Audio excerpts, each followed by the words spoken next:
इससे पहले के रेगुलेशंस में कभी भी कोई लीव का जिक्र नहीं था NCISM की तरफ से, मगर इस बार के रेगुलेशन में उन्होंने दिया है। मगर आप अगर ड्राफ्ट देखते हैं इसका, ये पब्लिश होने से पहले ड्राफ्ट देखेंगे तो उस ड्राफ्ट में कुछ अलग लिखा हुआ है। उस ड्राफ्ट में ये लिखा हुआ था कि the leave policy will be followed as per the affiliated university, ये ड्राफ्ट में लिखा हुआ है। मगर अप्रूव्ड में क्या है, they have provided you 12 casual leaves and maternity leave and medical leaves. अगर जो भी रेलेवेंट गवर्नमेंट के रूल्स है उसके हिसाब से मैटरनिटी लीव है, और एकेडमिक एक्टिविटीज़ को आपको ऑन ड्यूटी माना गया। मतलब नॉर्मली हमारे यहाँ भी एकेडमिक एक्टिविटीज़ के लिए, जैसे कि कोई आप सेमिनार अटेंड करना चाह रहे हैं ऑफिशियली, कोई कॉन्फ्रेंस अटेंड करना चाह रहे हैं, तो इंस्टीट्यूट की तरफ से आपको एकेडमिक लीव प्रोवाइड किया जाता है। मतलब it's an on duty of process, but you have to submit a leave application that you are going for an academic purpose. तो ये प्रोसेस है। तो हम यहाँ पर लीव पॉलिसी KNR UHS का फॉलो करते हैं, and as well as the CCRM में भी हमारा जो हेडक्वार्टर है DG CCRM, ये लोग भी कहते हैं कि जो एफिलिएटेड यूनिवर्सिटी है उनके लीव पॉलिसीज प्रिवेल होते हैं। This is the leave policy. No, I am not clear. NCISM का जो अप्रूव्ड है वो फॉलो करेंगे, यूनिवर्सिटी का करेंगे? But actually whatever the NCISM is saying, so that the university has to adopt it. So if the university has not yet adopted, then till the university is adopting that rule, so we have to follow what presently prevailing. मतलब आप जो चल रहा है university में वही हम follow कर रहे हैं, क्योंकि अभी तक तो यूनिवर्सिटी ने कोई अभी नए गाइडलाइंस हमको प्रोवाइड नहीं किया कि एज पर दी प्रेजेंट जो रिसेंट रेगुलेशन जो आया है उसके हिसाब से यूनिवर्सिटी ने हमको कोई अभी नए रूल्स फ्रेम करके नहीं दिया, not even in their prospectus of admission. अगर वो कुछ चेंज करना चाहे तो उनके प्रॉस्पेक्ट ऑफ एडमिशन होते हैं तो उसमें चेंज होता है, तो वैसा भी नहीं हुआ है। तो ये जो 12 कैजुअल लीव्स है अभी नहीं, अभी कुछ नहीं। हमें तो वही चाहिए। You have 30 casual leaves. अल्हम्दुलिल्लाह। PG students have 30 casual leaves. So at a time you have to avail only 10.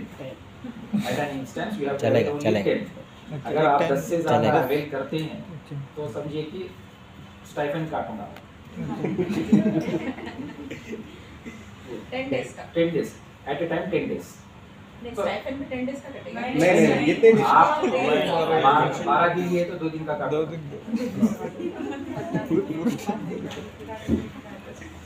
तो ये एंड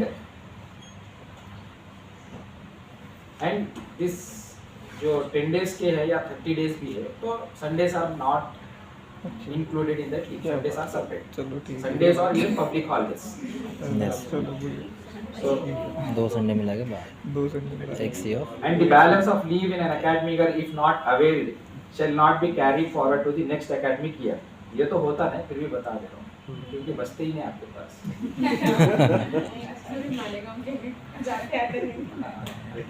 एक तो राजस्थान का So medical leave, so आपको मेडिकल लीव भी मिलते हैं 30 days के। मतलब ये मेडिकल लीव होता है कंटिन्यूस होता है, 30 days का मतलब 2 दिन मेडिकल फिर 2 दिन at a time you have to avail this leave. Only 30 और मतलब total 30 days। Total 30 days at a time? तो सर मतलब कैसा भाई, जैसा सपोज मतलब कहीं भी सीरियस इमरजेंसी है किसी को, उसके लिए इन केस ऑफ कोई इमरजेंसी है, सीरियस इमरजेंसीज है या उसके लिए, हाँ मतलब इतना भी मतलब कम ले सकते हैं। मतलब आप 2 spells कर लीजिए इसमें अगर चाहे तो, मगर ऐसा नहीं कि 2 दिन करके मेडिकल लीव, ऐसा नहीं चलेगा। 10 डेज भी नहीं, मतलब 15 डेज 15 डेज 15 days। ये तो कभी कभी होता है कि डिपार्टमेंट का डिस्क्रिप्शन होता है, डायरेक्टर का डिस्क्रिप्शन भी हो सकता है कि भाई आपको उतनी ज़्यादा मतलब ज़रूरत है तो ये हम प्रोवाइड कर सकते हैं। ऐसा कुछ तो नहीं है कि एक साल में एक ही बार मेडिकल, ऐसा नंबर तो नहीं है इसमें कुछ? नहीं, 30 days लेना है, बियॉन्ड 30 days नहीं मिलेगा, सिर्फ 30 days लेना है। With in spell of 2 spell या 3 spell कर लीजिए बस। ये भी एकेडमिक ईयर के हिसाब से है? हाँ यस, एकेडमिक ईयर के हिसाब से ही है। First year 30, second year 30। Semester wise हो गया ना, तो 6 हाँ months नहीं स्टाइपेंड नहीं कटेगा। एग्जामिनेशन हुआ 30 डेज आपको एमएल कर दी तो स्टाइपेंड नहीं कटेगा। कोर्स नहीं, कोर्स 36 months का है, 3 years का कोर्स है। 1 year के लिए 30 days कैजुअल लीव है, मेडिकल लीव है 30 days। 1 ईयर में 30 डेज ले सकते हाँ। हैं। Yes total of 60 60 days total 60 days है मेडिकल Yes. डेज। 1 year में total of 60. टोटल नहीं 60 नहीं है, 60 30 है, casualty 30 30 है, it is for only for medical purpose. Medical purpose Medical purpose 30. So while submitting your medical application, there should be a proper leave with medical certificate, हाँ? with resume मतलब fitness certificate. आप कोई government hospital के doctor से ही करा सकते हैं, private का नहीं चलेगा। गवर्नमेंट हॉस्पिटल के सिविल सर्जन या कोई physician equivalent rank to civil surgeon उसका चलेगा।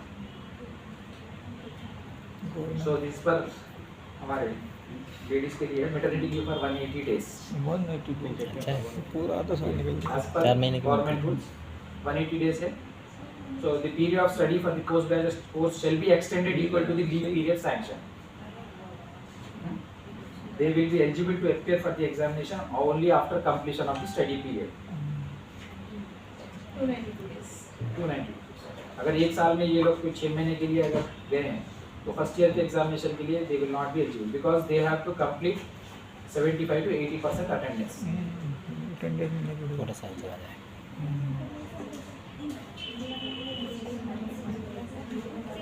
Sanction of leave for absence beyond 3 months and termination of student. अगर कोई स्टूडेंट कंटिन्यूसली 3 मंथ्स से ज़्यादा एब्सेंट होते हैं मतलब 91 डेज से अबव 91 डेज समझिए, तो इसके लिए यूनिवर्सिटी से सैंक्शन कराना पड़ेगा इनकी लीव। और ये प्रोसेस अगर मोर देन 91 डेज हो गया तो it will be A readmission process. तो आपको कुछ फीस होती है, वो फीस बन के डीडी बन के रजिस्ट्रार के नाम पे भेजना पड़ेगा। तो मतलब ये सिर्फ 2 साल के अंदर, अगर 2 इयर्स बिलो 2 इयर्स अगर आप 90 डेज से ज़्यादा एब्सेंट है तो उसके लिए रीएडमिशन प्रोसेस। अच्छा। रीएडमिशन फिर एड्रेस देना। नहीं, एंट्रेंस की बात नहीं है। रीएडमिशन का मतलब ये आप यूनिवर्सिटी को भेजेंगे इनकी लीव जस्टिफिकेशन के साथ। अगर यहाँ पर जो दे रहा है ना, जैसे कि vice chancellor is satisfied with reasons of absence, the candidate may be granted leave of absence and permitted for readmission attaching condition as deemed necessary.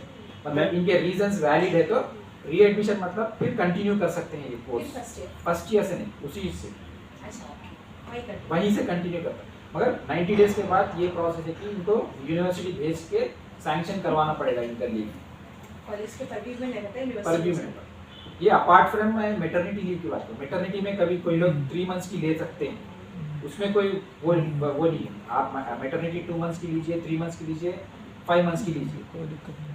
उसके अलावा की बात कर रहा हूँ, मैटरनिटी की लीव के अलावा की बात कर रहा हूँ कि अगर 3 मंथ से ज़्यादा आपका रेगुलर एब्सेंस है 5 मंथ्स की भी ले सकते हैं मैटरनिटी। 180 डेज की लीव है मैडम, 180 डेज 180 डेज की लीव है। Same 6 time extend तो होगा ना. क्योंकि यहाँ पर अब तक जितने भी लोग आए, no one has availed 180 days. Just 3 महीने के अंदर ही ये लोग मैटरनिटी लीव अवेल करके आ गए, क्योंकि 3 महीने से ज़्यादा अगर तो एग्ज़ाम की एलिजिबिलिटी भी नहीं आती, फिर 1 साल के लिए कोर्स बढ़ जाएगा आपका। तो ये चीज़ है, ये आप ख्याल रख लीजिए अपना मैटरनिटी लीव देते वक्त। और ये 3 महीने से ज़्यादा अगर आप लीव दे रहे हैं कोई भी, तो ये भी ख्याल रख लीजिए कि that will be readmission process. So discharging of bond obligation on leaving the course in mid term. अगर कोई छोड़ के जाना चाह रहे हैं मिड टर्म में, तो you have to discharge the bond obligation. 1 lakh rupees pay करना है यूनिवर्सिटी को। इसके बाद जितनी भी स्टाइपेंड आपने रिसीव किए, that has to be refund to this institute along with fees also. ये 3 इयर्स ना, टोटल 3 इयर्स। नहीं 3 इयर्स जिस साल पढ़े हैं उस साल देखिए एक से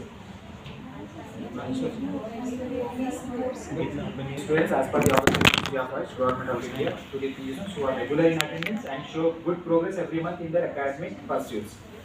The total period during which the stipend may be paid to the students shall not exceed 36 months for the course. No candidate will be eligible to draw the stipend for more than 36 months during the entire PG period. अगर आप समझिए कि 30 days से ज़्यादा आप अगर कोई leave दे चुके हैं, मतलब अपार्ट फ्रॉम कैजुअल लीव की बात करो, कैजुअल लीव छोड़ के मेडिकल लीव छोड़ के अगर आप उससे ज़्यादा और 1 महीने की लीव दे चुके हैं, तो उस महीने का तो स्टाइपेंड नहीं आएगा। बट आपको जैसे कि 35 मंथ्स हो रहे हैं, तो 36 मंथ्स कंप्लीट करने के बाद उस महीने का स्टाइपेंड लास्ट में मिलेगा। After extending your leave period, जो सैंक्शन लीव और अनअप्रूव्ड लीव है, आप अगर समझिए कि आपको लीव चाहिए बियॉन्ड 30 डेज को आप लीव की जरूरत है, so that should be properly sanction by your HOD and principal. The study period of duration of course of the candidate is extendable in case of availment of medical leave, maternity leave, any other leave oblique absence beyond 30 days in each year. यही बात कर. अगर कोई भी leave आपकी 30 days के beyond तो extension में जाएगा. extendable. This is extendable. Even maternity leave course extend हुआ तो स्टाइपेंड नहीं नहीं 36 मंथ्स का is only 36 months.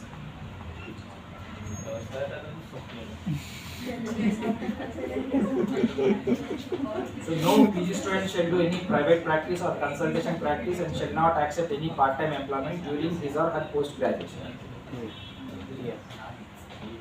सुन लीजिए. Candidates are required to follow the rules and regulations of the college and should also abide by the regulations of the university, and they shall not make any correspondence with media authorities directly without prior permission of the professor HOD of the concerned unit and principal. Yeah. Thank you. ये काफी इतनी करती है भाई.